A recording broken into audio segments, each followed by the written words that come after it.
AP CM Chandrababu చిట్చాట్లో కీలక వ్యాఖ్యలు చేశారు. వైసీపీ టార్గెట్ గా విమర్శలు గుప్పించారు బాబు. కాకినాడ పోర్ట్ సెజ్ లో బలవంతంగా వాటాలు రాయించుకున్నారని తెలిపారు. అధికారం అండతో గన్ను పెట్టి బలవంతంగా ఆస్తులు తీసుకున్నారని చెప్పారు. వ్యాపారాల్లో వాటాలు తీసుకున్న ఘటనలు చరిత్రలో లేవన్న చంద్రబాబు ఈ తరహా నేరాల పట్ల ఏం చర్యలు తీసుకోవాలో ఆలోచిస్తున్నామని అన్నారు. ఆస్తులు పోగొట్టుకున్న వారికి న్యాయం చేయాల్సిన బాధ్యత ఉందన్నారు చంద్రబాబు.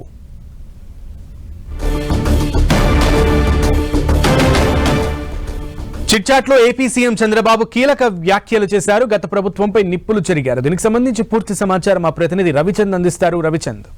సునీల్, ముఖ్యమంత్రి చంద్రబాబు తీవ్ర స్థాయిలో గత ప్రభుత్వ వైఖరిని ఎండగట్టారు.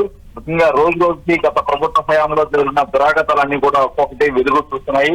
ఈ నేపథ్యంలోనే ముఖ్యంగా కాకినాడ సెజ్ కావచ్చు, ఆ తర్వాత కాకినాడ పోర్ట్ ని ఏ విధంగా అక్కడ ఏ విధంగా దక్కించుకున్నారు, వాటాలు బెదిరించి ప్రభుత్వ అధికారాన్ని దుర్వినియోగం చేస్తూ వాళ్ళు కొట్టేశారు. దేశ చరిత్రలోనే ఇటువంటి దురాగతాలు ఎక్కడా చూడలేదు. ముంబై మాఫియా బృందాలు లాక్కునే ఆస్తులను సీజ్ చేసే చట్టం ఉందన్న విషయంపై సమావేశాన్ని తెప్పించుకున్నాం. ఎందుకంటే ఇటువంటి వాటిని కట్టడి చేయాల్సిన అవసరం ఉంది. ఏదైతే గతంలో అధికారాన్ని అడ్డుపెట్టుకొని పెట్టలేకపోయారు, కాకినాడ సెజ్ కావచ్చు, పోర్ట్ కావచ్చు, ఏ విధంగా ఏదైతే అరవిందో ఫార్మా ఏ విధంగా అరవిందో గ్రూపు ఏ విధంగా దక్కించుకుందో మనకి చూస్తున్నాము.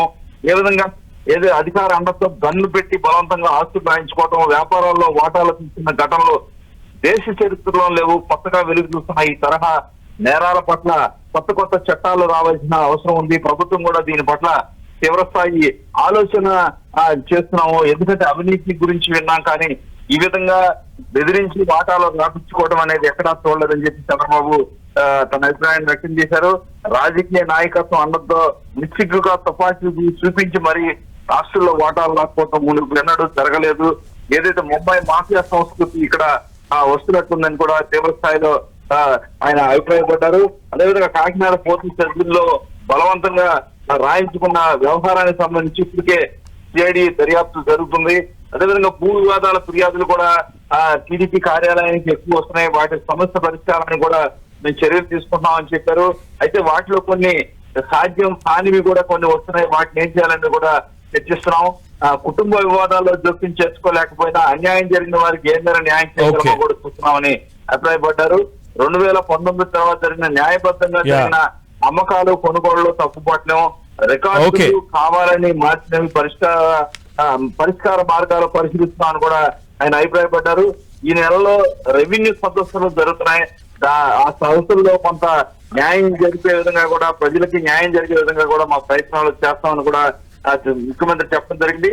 ప్రజల దగ్గర నుంచి ఊరికే కాగితాలు తీసుకోకుండా ఎలా పరిష్కారం చేయాలా దానిపై కొంత మేధోమథనం జరగాలని కూడా ముఖ్యమంత్రి అభిప్రాయపడ్డారు.